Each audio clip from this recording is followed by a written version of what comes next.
Hello student, आप देख रहे हैं Priyadarshi math enjoy YouTube channel. दोस्तों, आज हम आप लोग को एक गजब का चैप्टर पढ़ाने के लिए जा रहा हूं, जो कि हर एक क्लास में उसका ज़रूरत पड़ता है। और उस चैप्टर से काफ़ी सवाल कंपटीशन में भी पूछा जाता है, एग्जाम में भी पूछा जाता है। तो चलिए दोस्तों, उस चैप्टर का हम नाम लिखते हैं घात एवं घातांक। क्या है चैप्टर का नाम दोस्तों? घात एवं घातांक। तो इसमें हम आप लोग को बारी बारी से हर एक जो है पॉइंट का डेफिनेशन देंगे, उसके बाद जो है इस पर सवाल भी करवाएंगे। इसमें लगभग हमको 4 से 5 वीडियो दोस्तों बनाना पड़ जाएगा, लेकिन फिर भी हम बनाएंगे दोस्तों। तो आप लोग क्या कीजिए, इस जो है वीडियो को अच्छा से समझिए दोस्तों। बहुत ज़बरदस्त चैप्टर है दोस्तों, बहुत ज़बरदस्त टॉपिक है ये। आपको हर एक चीज़ में इसका ज़रूरत पड़ेगा दोस्तों। यदि आप मेरे वीडियो पर, मेरे चैनल पर फर्स्ट बार आए हैं तो रुक जाइए दोस्तों। अभी आप मेरे वीडियो को लाइक और सब्सक्राइब नहीं कीजिएगा दोस्तों। यदि मेरा वीडियो आपको अच्छा लगे तो मेरे वीडियो को लाइक और सब्सक्राइब दोनों कर दीजिएगा दोस्तों। चलिए स्टार्ट करते हैं। घात और घातांक में जो पॉइंट का यूज होता है, काफ़ी यूज होता है, हम उसका पहले डिफिनीशन जान लेते हैं। आधार यानी बेस का क्या परिभाषा होता है और बेस किसको कहते हैं वो पहले समझ लेते हैं दोस्तों। तो दोस्तों, बेस का परिभाषा इस प्रकार है, जिस पर घात रहता है उसे आधार कहा जाता है।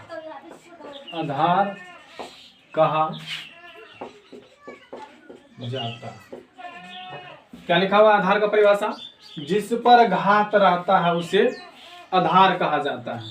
एग्जाम्पल में देख लीजिए दोस्तों, आप समझ जाइएगा 100%। जिस तरह से ए पर पावर बी, या इसको पढ़ सकते हैं ए पर घात बी, यानी घात का इंग्लिश ही होता है पावर। तो ए पर घात इसको बी पढ़ सकते हैं या ए पर पावर बी पढ़ सकते हैं। तो इसमें हमको आधार कौन सा है ये जानना है। तो हमने डिफिनीशन में क्या लिखा है? जिस पर घात रहता है उसे आधार कहा जाता है। तो घात हो गया आपका ऊपर वाला, तो ऊपर वाला किस पर है? ए पर है, तो ए हो गया आपका आधार। तो इसमें हम लिख सकते हैं आधार बराबर आपका ए। उसी तरह है आपका 4 पर पावर 8। इसमें यदि आपसे पूछ देगा कि इसमें आधार कौन सा है, तो इसमें हम क्या डेफिनेशन लिखे हैं? जिस पर घात रहता है उसे क्या कहते हैं? उसे आधार कहा जाता है। तो घात किस पर है? घात मतलब पावर। पावर किस पर है? तो पावर है 4 पर। तो 4 क्या होगा? 4 आपका आधार का काम करेगा। किसका काम करेगा? आधार का काम करेगा। उसके बाद है घात का परिभाषा। तो जो पावर के रूप में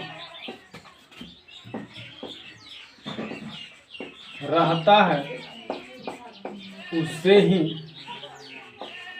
घात कहा जाता है। उसे ही क्या कहा जाता है? उसे ही घात कहा जाता है। देख लीजिए दोस्तों, घात का परिभाषा क्या होता है? जो पावर के रूप में रहता है उसे ही घात कहा जाता है।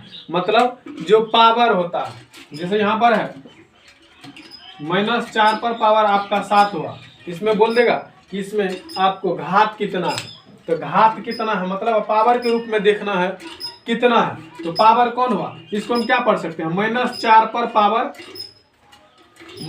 पर पावर 7 इसको पढ़ सकते हैं। तो पावर कौन सा हो गया? 7। यानी इसमें हम बोल सकते हैं कि घात कितना हो जाएगा? 7 आपका घात हो जाएगा। घात बराबर 7।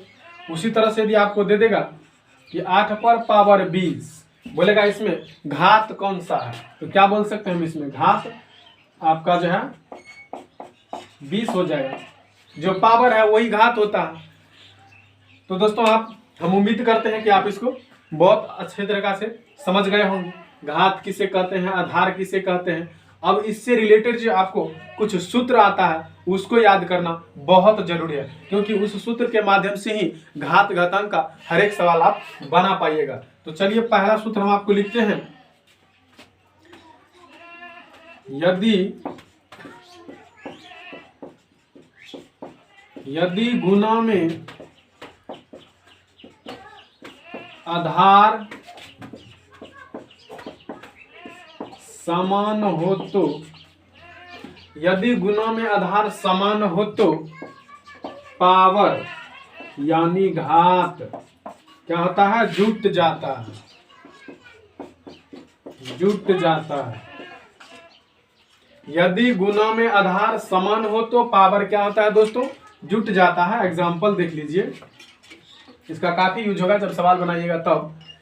जिस तरह से a पर पावर b गुना a पर पावर c है, इसको हमको बनाना है तो कैसे बनेंगे, क्या लिखा हुआ है सूत्र, यदि गुना में आधार समान हो तो पावर क्या होता है, जुट जाता है। गुना में है दोस्तों, ये तो आप देख रहे हैं यहाँ पर क्या चिन्ह है, गुना का चिन्ह है। और क्या लिखा हुआ, आधार समान हो तो आधार नीचा वाला को बोला जाता है, आधार दोनों का समान है, ये भी a है और ये भी a है, तो दोनों के आधार समान है। इसमें पावर क्या होता है, जुट जाता है। पावर क्या, इसका b है और इसका c है, तो a पर पावर क्या हो जाएगा, b प्लस c। उसी तरह हम एक संख्या वाला लेते हैं, जैसे 4 पर पावर 3 और गुना में है 4 पर पावर 8, तो इसका वैल्यू क्या होगा, इसमें हम देख रहे हैं कि आधार समान है और इसका पावर क्या है, इसका पावर अलग अलग है और आधार क्या है, समान है और गुना में है। गुना में है तो क्या लिखा हुआ है कि यदि आधार समान हो और पावर, यदि गुना में आधार समान हो तो पावर क्या होता है, पावर जुट जाता है। गुना में है तो इसका पावर जुट जाएगा, 3 प्लस 8 कितना हो जाएगा, 11 इसका आंसर हो जाएगा दोस्तों, 4 पर पावर 11। उसी तरह से दूसरा है एक, यदि भाग में आधार समान हो तो, यदि भाग में आधार समान हो तो पावर घट जाता है। क्या होता है, पावर घट जाता है। इसका भी एक एग्जांपल देख लीजिए, जैसे 4 पर पावर 3 है और उसके बाद भागा 4 पर पावर 8 है, इसका वैल्यू क्या होगा, क्या लिखा हुआ, यदि भाग में आधार समान हो तो पावर घट जाता है। यहाँ पर भाग का साइन है और इसका आधार क्या है, दोनों सेम है, इसका भी आधार 4 इसका भी आधार 4 है, तो दोनों आधार सेम है, तो क्या है, भाग में है तो पावर क्या हो जाएगा, इसका घट जाएगा। 3 में से 8 घट जाएगा, फर्स्ट वाला में से सेकंड वाला घटता है, इसको याद रखिएगा दोस्तों। तो 3 में से 8 घटेगा, कितना बचेगा, -5 बचेगा। उसी तरह दूसरा एग्जांपल लेते हैं, 9 पर पावर 9 भागा 9 पर पावर 7 ले लेते हैं, इसका वैल्यू क्या होगा। इसमें हम क्या देख रहे हैं कि भागा में है, उसके बाद इधर इसका आधार क्या है, समान है, दोनों का आधार 9 है, तो क्या हो जाएगा, इसमें आधार समान है तो भागा में पावर घटता है, 9 में से 7 घटेगा तो 2 बच जाएगा, इसका वैल्यू वही हो जाएगा, 9 पर पावर 2। उसके बाद एक और है दोस्तों, यदि गुना में आधार समान नहीं हो, गुना में आधार समान नहीं हो तथा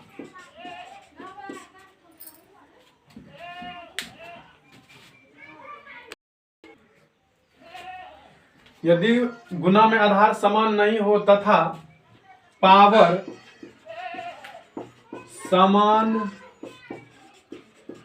हो तो, पावर समान हो तो आधार गुना हो जाता है, आधार गुना हो जाता है और पावर वही रह जाता है, और पावर यानी घात वही रह जाता है, वही रह जाता है।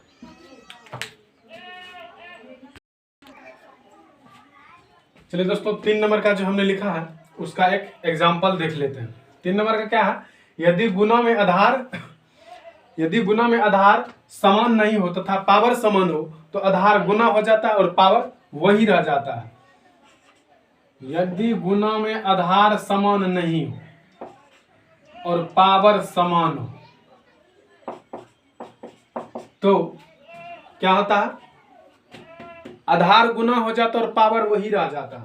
आधार इसका आधार ए हो गया और इसका आधार बी हो गया, तो ए बी दोनों क्या हो जाएगा, गुना हो जाएगा और पावर जो है वही रह जाएगा। 4 दोनों है, 4 रह जाएगा। एक संख्या वाला देख लेते हैं दोस्तों।